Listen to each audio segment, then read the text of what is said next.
¿Comienzo? Todo tuyo. Un poquito. Bueno, buenos días. Hoy vamos a hablar acerca del síndrome de activación macrofágica. Para quienes no me conocen, mi nombre es Gisela Angélica Álvarez Fonseca, residente de pediatría de tercer año. El tutor a cargo de esta charla fue el doctor Pablo Vázquez.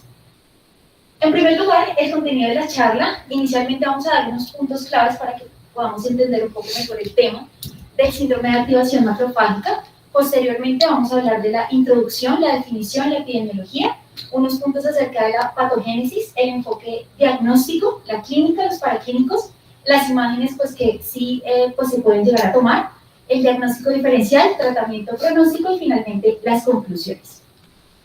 Entonces, para comenzar, vamos a tener en cuenta que el síndrome de activación macrofágica, en primer lugar, constituye un estado hiperinflamatorio.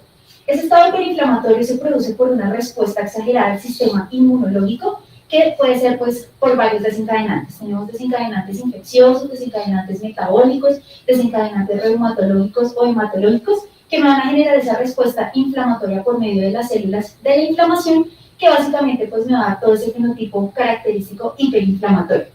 Adicionalmente tenemos la enfermedad de base, que principalmente se asocia en la artritis idiopática juvenil de inicio sistémico, como lo veíamos en la charla previa, pero adicionalmente se encuentran otro tipo de patologías, entre ellas el lupus eritematoso sistémico, esto en cuanto a la población pediátrica, y también se han descrito casos como son la dermatomiositis y la enfermedad de Kawasaki.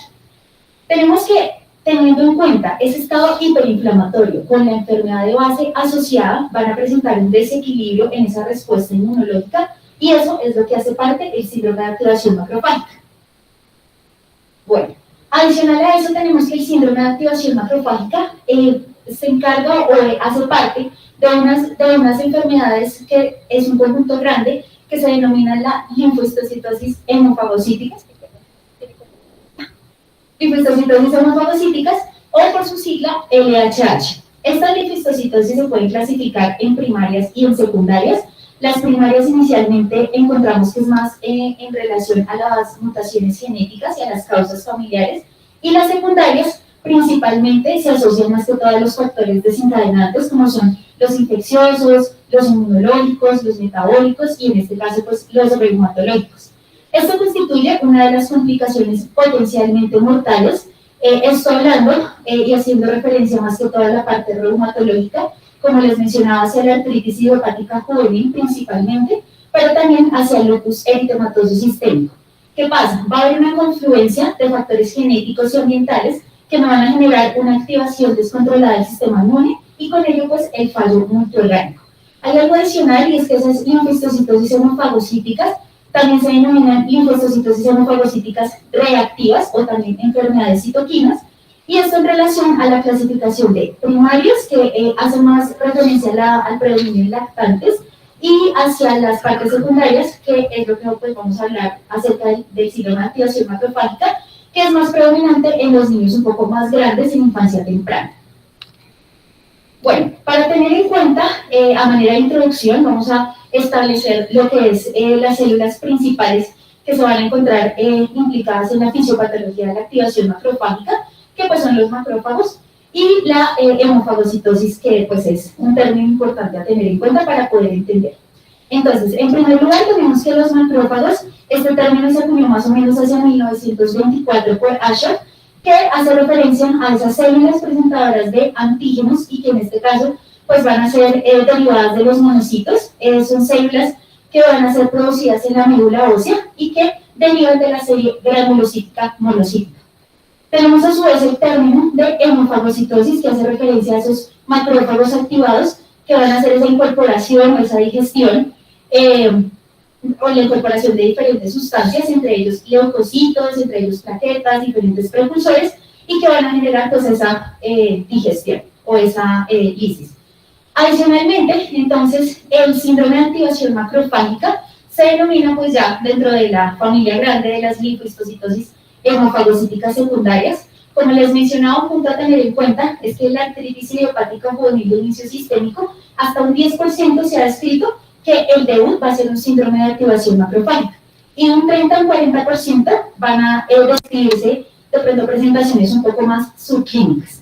Adicional a eso tenemos que el Consorcio Norteamericano de la Histocitosis inicialmente clasificó, y ellos no estaban tan de acuerdo en la clasificación de primarias y secundarias, porque mencionaban que tanto, a pesar de que las primarias fueran de pronto de causa genética, estas presentaban también una confluencia de diferentes factores, entre ellos infecciosos, metabólicos y los que hemos venido mencionando, pero ellos de pronto están más de acuerdo con la definición de que es un síndrome y pues están en desacuerdo con la clasificación de linfocitocitosis secundarias y primarias, y adicional a eso eliminan algunos de términos como es la enfermedad y la imitación. Que la enfermedad pues hace referencia más hacia un factor que va a dar un tipo de manifestación clínica, y adicional a eso la imitación, que son de pronto cierto tipo de manifestaciones que asemejan ser un síndrome de activación macrofágica, pero que no compone del todo este síndrome para llegar a ser pues el conjunto de todas las manifestaciones que la componen. Bueno, acá vemos un poco más esquemáticamente cómo se observa la hemofagocitosis a nivel pues, del microscopio. Encontramos pues el macrófago y las flechas que se encuentran pues descritas son los eritrocitos que básicamente están pues fagocitados. Hay un punto importante en cuanto a la hemofagocitosis, y es que a pesar de que de pronto se escuche que activación macrofágica es igual a hemofagocitosis, este hallazgo también puede llegar a encontrarse en otras alteraciones. Por ejemplo, pacientes que han sido transfundidos, pacientes que han tenido infecciones, pacientes que han tenido de pronto alguna alteración hemolítica, también se puede llegar a presentar este hallazgo. Por lo que, a pesar de que este se presenta casi en un 80% de los casos, no es patognomónico 100% de la enfermedad. Bueno, para hablar acerca de las definiciones, realmente es difícil establecer una definición exacta del síndrome de activación macrofágica. Se han venido describiendo a lo largo del tiempo diferentes definiciones. Vamos a ver rápidamente unos puntos importantes, que son hacia 1939, inicialmente se empezaron a describir los primeros inicios de la linfocitocitosis. Entre ellas, pues, describieron que pues, se encontraban pacientes con fiebres, con adenopatías y con pancitopenia, que esa pancitopenia era tan fatal que pues, la mortalidad era bastante alta, pero en ese momento no se establecía a ciencia cierta qué etiología, qué enfermedad era lo que estaba produciendo la muerte de esos pacientes. En 1979 ya comenzaron a darse los primeros inicios en cuanto a la asociación con infecciones virales. Y hacia 1985 ocurrió un dato importante, porque Claudio Griselli y colaboradores describieron 7 pacientes con el antecedente de una artritis idiopática juvenil que tenían, adicional a la fiebre, a las adenopatías, empezaron a presentar síntomas neurológicos dados en contexto de encefalopatía y coagulopatía y hepatitis. Entonces se empezaron a definir un poco más esto. Adicionalmente, en 1987 se dio una clasificación grande, que fue la clasificación de la histocitosis por la Sociedad del Histocito, en donde ya se denominó, y acá ya empezamos a ver otros términos un poco más en relación, que fue la linfohistocitosis y la parte de hemofagocitosis. Hacia 1993, Stefan ya hace la referencia hacia un paciente también que tuvo una artritis idiopática y que ya se evidenció la hemofagocitosis en médula ósea y recibió un tratamiento inmunosupresor agresivo. En 2002, finalmente, se dio ya como terminología la complicación hiperinflamatoria, tanto de la artritis idiopática juvenil como de otro tipo de alteraciones reumatológicas, y dentro de estas las causas principales era esa tormenta de citoquinas o la hipercitocinemia severa también denominada. Bueno, respecto a algunos datos epidemiológicos, inicialmente pues se tiene que esta enfermedad es muy difícil establecer la incidencia, porque es una enfermedad que es bastante difícil de diagnosticar, por lo que ha sido subdiagnosticada en diferentes regiones del mundo. Sin embargo, se estima que más o menos se presenta en una relación de 1.2 casos por 3.000 niños. En general, se han descrito en la literatura más frecuencia hacia el sexo femenino y a la raza blanca, por eso dentro de las razas que más predominan esta enfermedad son los japoneses.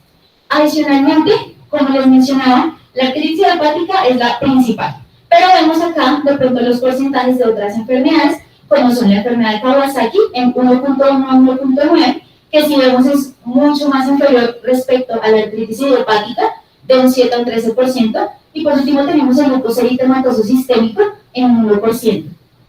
En cuanto a las infecciones, realmente son diversas las causas de etiología infecciosa.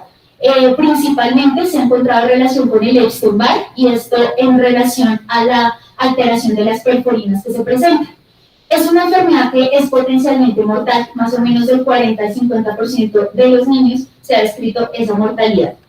Y es una enfermedad que se puede presentar a cualquier edad, como lo mencionábamos en la clasificación, pero hacia la parte secundaria es mucho más en los niños más grandes, en una infancia temprana. Bueno, esta es una imagen que les quería mostrar porque a pesar de que, como les mencionaba, es una enfermedad subdiagnosticada, vemos que en los últimos años, estas son las publicaciones o el número de buscadores que se han dado hacia la linfocitosis y su activación macrofágica, y vemos que ha venido pues en incremento desde 1980 hasta 2020. Vemos que el pico pues ha venido en ascenso, por lo cual pues no debemos dejar como a un lado la activación macrofágica. Bueno, vamos a empezar a hablar acerca de la patogénesis. Como habíamos mencionado inicialmente como punto clave, es una enfermedad que tiene una inflamación o un estado de hiperinflamación excesiva.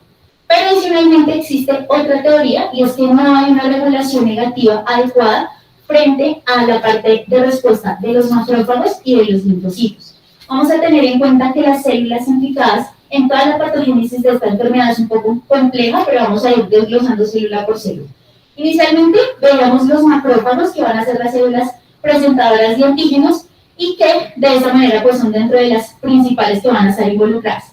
Asociado tenemos las células natural killer, que las células natural killer van a ser la composición de la población del 10 al 15% de los linfocitos, que principalmente estas se afectan o van a llegar a ser activadas por medio de las infecciones, más que todo de tipo viral.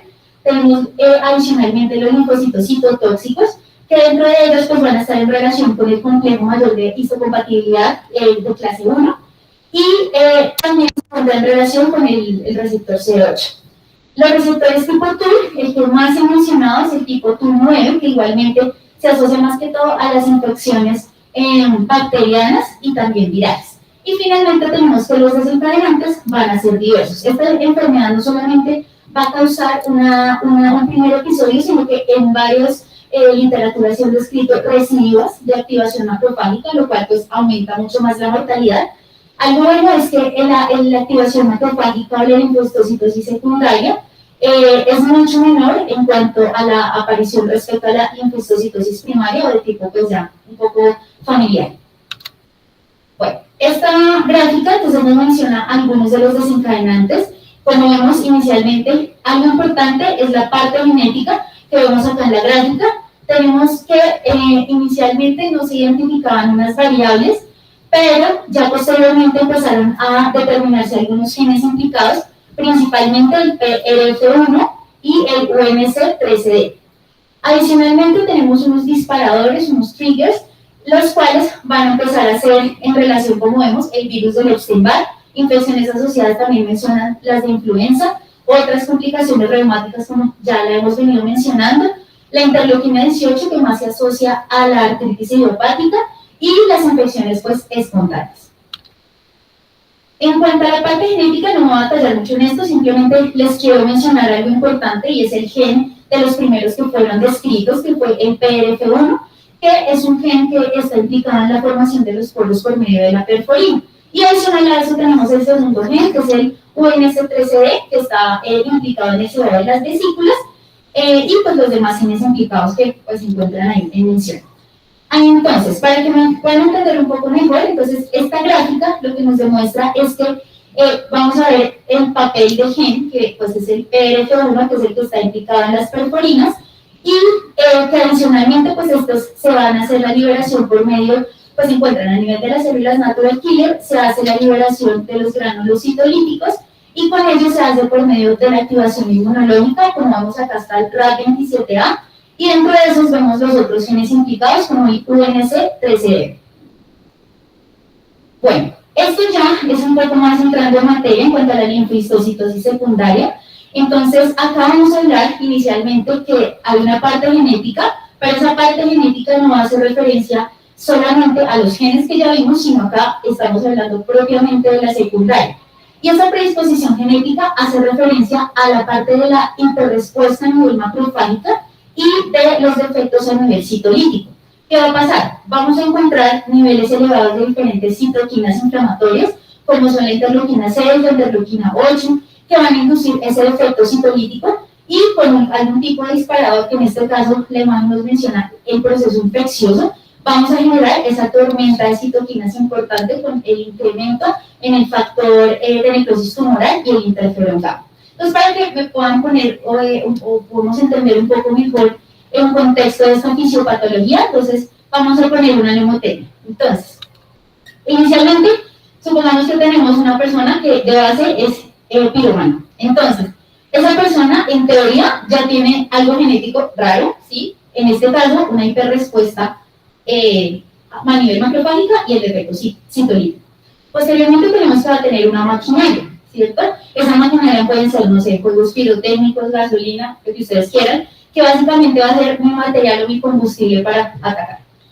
Tenemos que la infección pues pase de ese gatillo, entonces puede ser el fuego, puede ser chispa, lo que sea, y eso es lo que me va a generar la tormenta de citoquinas o la explosión. Entonces de pronto así nos queda un poco más claro de la fisiopatología de la activación macrofágica, porque es bien compleja la patogénesis de esta. Esta es una imagen ya un poco más compleja, pero básicamente les vengo a mencionar las vías de señalización celular. Dentro de ellas, pues vemos en la primera parte, esta primera parte, se encuentran de las moléculas principalmente más involucradas, que son el interferón gamma. Adicionalmente, se encuentran otras moléculas implicadas, como son el STAT3, el JAK1, y acá les vengo a mencionar un complejo bastante importante, que es el CD163, que es el que está en relación con el complejo hemoglobina-aptaloína. Ese complejo hemoglobina-aptaloína, cuando hacen esa ruptura pues de los eritrocitos y hace la liberación de CO2 y la liberación de los grupos M, con la liberación posterior del hierro, la ferritina entonces hace posteriormente el almacenamiento, y este es algo muy importante como criterio diagnóstico de la activación macrofágica, y es el por qué se relaciona la elevación de los niveles muy elevados de ferritina. Como vemos, adicionalmente también se encuentran involucrados los Toll-like receptor tipo 9 y otro tipo de moléculas pues también proinflamatorias. Bueno, vamos a empezar a hablar acerca del enfoque diagnóstico. Inicialmente encontramos que pues se tiene que tener la sospecha clínica, aunque pues como vamos a ver la clínica es demasiado variable. Sin embargo, pues se han estipulado unos criterios diagnósticos que hacen referencia no solo a la parte clínica, sino también paraclínica y otras herramientas adicionales. Entonces, vamos a empezar a hablar del examen físico. Dentro de ellas, pues tenemos algunas alteraciones que podemos encontrar en los pacientes. Vamos a hablar acá una en detalle, pero inicialmente, a grosso modo, pues hay que descartar de pronto pacientes que tengan manifestaciones de hemorragia, que tengan exantemas, linfadenopatías, hepatosplenomegalia y anomalías neurológicas.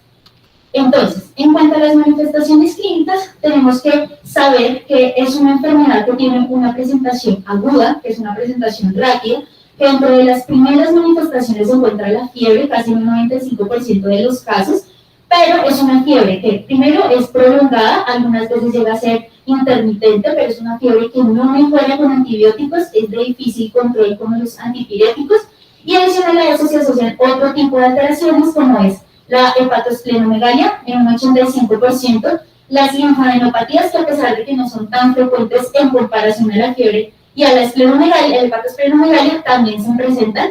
En condiciones ya para el pronóstico vemos las disfunciones en el sistema nervioso central, que dan pues como resultado de la infiltración de los macrófagos en el sistema nervioso central, van a dar esa clínica más o menos parecida a una encefalitis. Entonces los pacientes se pueden acompañar de convulsiones, de parálisis craneales, de signos de irritación meningia, alteraciones del estado de conciencia, y un dato importante que en algunas revisiones se han descrito es el tartamudeo que comienzan a presentar los pacientes, eso en relación a la fiebre y a las hepatosplenomegalia. También se encuentran las alteraciones renales y cardíacas, que son las que tienen pues realmente junto con la parte del sistema nervioso central peor pronóstico. Acá me adelanto un poco a la parte de los criterios, y es para mencionarles que en el estudio que se hizo grande en 2004, Ahí fue donde se estableció el porcentaje de aparición respecto a la fiebre, que fue un 95% de los pacientes que se encontraron, y adicionalmente alteraciones en laboratorios, que era la ferritina, y ya sabemos el porqué, en un 94%, y la evidencia de hemofagocitosis. Pero pues acá el dato importante es que a pesar de que se presenta la hemofagocitosis, este no es patognomónico de esta enfermedad. Bueno, vamos a hablar entonces ahora de las alteraciones que se presentan a nivel de laboratorio y el porqué de cómo se presentan. Entonces, en primer lugar, pues vemos que son las citopenias, una de las que más se presentan en esta enfermedad, la elevación de las enzimas hepáticas, la colestasis, la hipoalbuminemia, la alteración de la prueba de coagulación, la ferritina elevada, el incremento de triglicéridos y a largo plazo las alteraciones pues ya a nivel del riñón. Entonces, las citopenias se presentan básicamente por el incremento de dos marcadores, que son el factor de necrosis tumoral alfa y el interferón gamma. Entonces, al tener la elevación de estas, vamos a encontrar que dentro de las primeras alteraciones va a ser la anemia y la trombocitopenia. La anemia puede llegar a niveles tan bajos, desde 3 hasta valores un poco más altos, de 10, y las trombocitopenias desde valores incluso menos de 20.000 plaquetas, incluso 3.000 plaquetas, hasta ya valores un poco con un conteo más alto, hasta 100.000 plaquetas. En general, estos pacientes van a tener el 50% de neutropenia, y leucopenia se ha descrito de un 10 a un 30%. Pero un dato importante, aunque se ha descrito que la pancitopenia es característica de esta enfermedad, la mayoría no hacen pancitopenia, hacen más la bicitopenia. Y hay que tener presente que en las primeras fases de los pacientes que tienen la artritis idiopática, que es la complicación más frecuente de esta enfermedad, inicialmente van a tener la velocidad de sedimentación globular incrementada. Quiere decir que tardíamente ya se va a ver implicada esa alteración hacia niveles un poco más bajos. En cuanto a la función hepática, vamos a encontrar que igualmente con ese incremento del factor de necrosis tumoral alfa y el interferón gamma, produce una apoptosis y daño tisular, y es el porqué del daño de las enzimas hepáticas y la elevación de estas, la lactato deshidrogenasa y el incremento pues, de la bilirrubina. En cuanto a los trastornos de coagulación, acá lo característico es que va a haber un descenso de los niveles de fibrinógeno, y es uno de los criterios diagnósticos junto con la ferritina, que básicamente va a generar un descenso de fibrina, una activación del plasminógeno y una activación igualmente del factor 10. La ferritina ya la hemos venido mencionando, pero importante saber que este es uno de los marcadores principales, y lo vamos a ver en los criterios, que ahora con la modificación que se hizo, la fiebre y la elevación de ferritina constituyen pues uno de los criterios diagnósticos importantes. ¿Por qué se produce la hipertrigliceridemia? Esa hipertrigliceridemia está básicamente desarrollada por el incremento también del factor de necrosis tumoral alfa y el descenso de la lipasa de lipoproteínas. Esa lipasa de lipoproteínas es una enzima que se encuentra, o que la función principal es esa degradación del grupo de triglicérido en la liberación de la molécula de glicerol y los ácidos grasos. Como va a haber un incremento de este factor de necrosis tumoral alfa, se daña la lipasa, o sea, se empiezan a disminuir los niveles, y de esa manera hace que los niveles de triglicéridos comiencen a aumentarse. La hipoalbuminemia también está en relación al interferón gamma y hacia la colestasis que genera. Finalmente tenemos que esa mortalidad es alta porque se genera una coagulación intravascular diseminada, que pues es lo que finalmente acaba con la vida del paciente. Esta es una forma de presentación subclínica que pues es diversa, realmente se ha descrito menos casos, pero dentro de un estudio que se hizo un poco viejo del 2007 sí describe una forma subclínica, que es el síndrome de encefalopatía posterior reversible, que es esas alteraciones en convulsiones, cefalea y alteraciones visuales, el síndrome de dificultad respiratoria aguda, y en contexto ya de una nefropatía con hipo o hipergamaglobulinemia. En resumen, ¿qué tenemos? Entonces, encontramos que los criterios diagnósticos iniciales,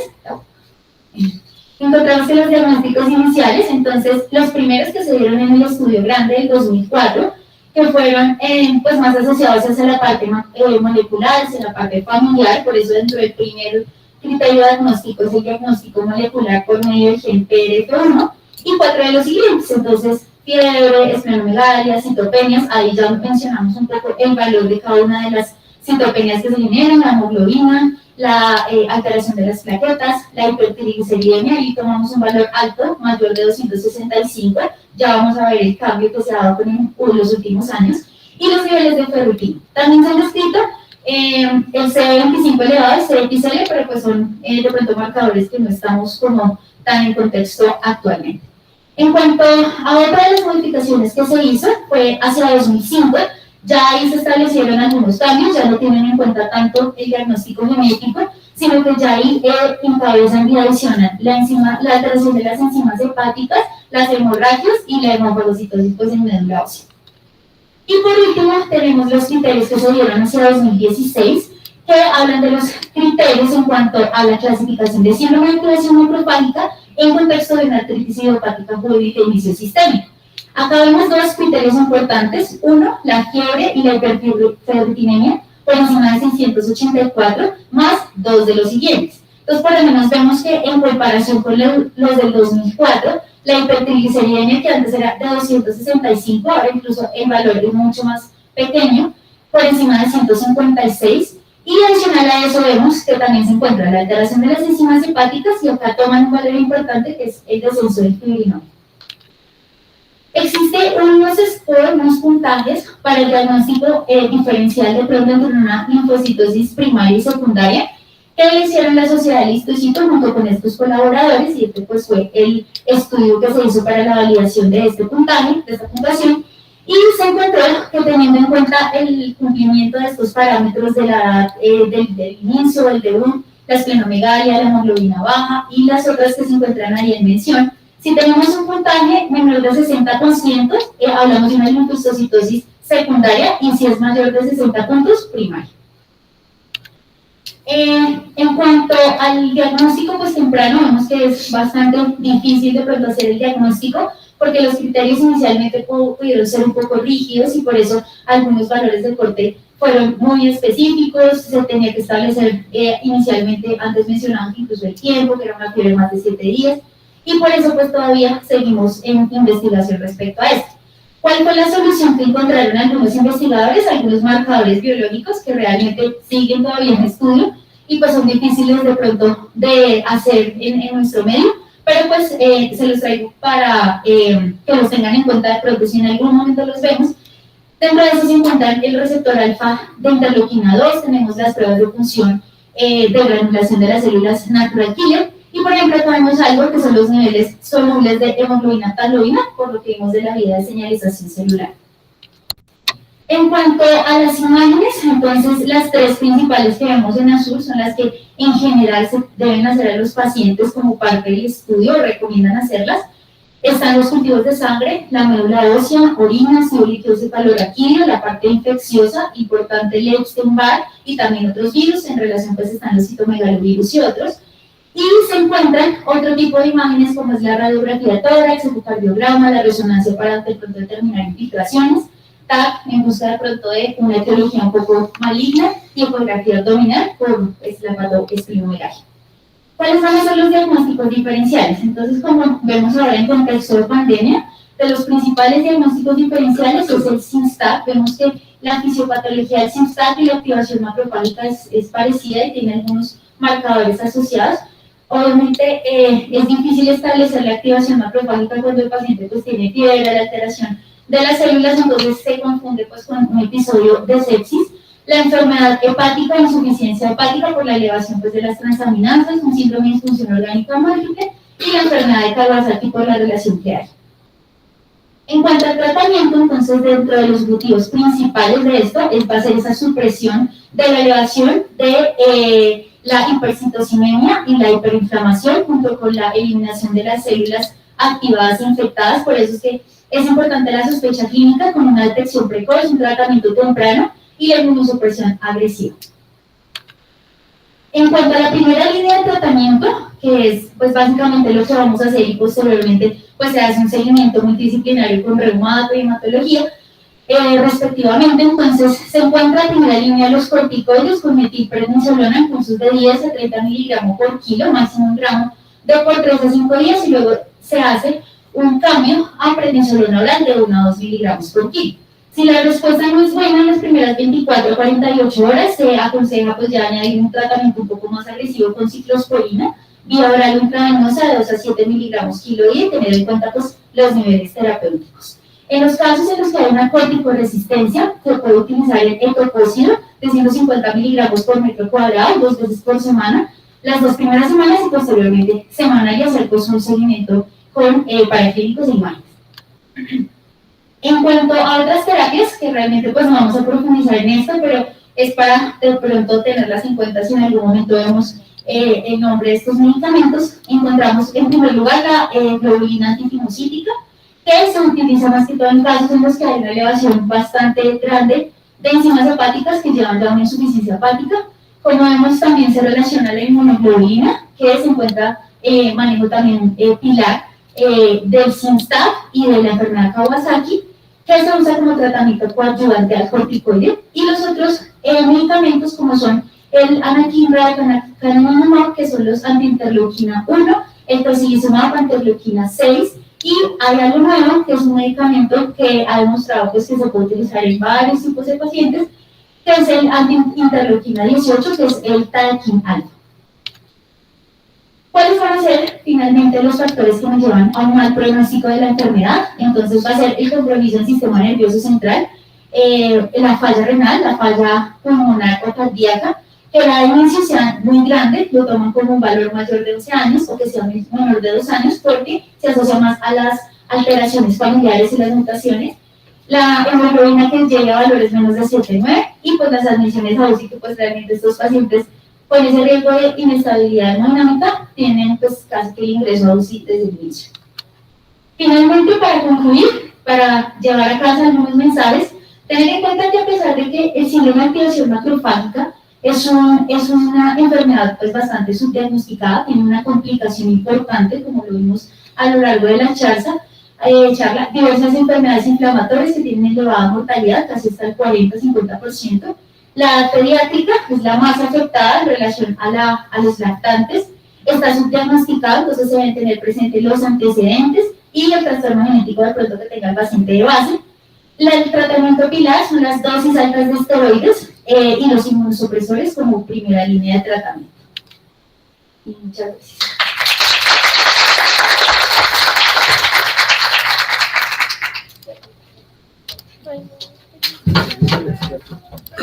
Bueno, muy bien.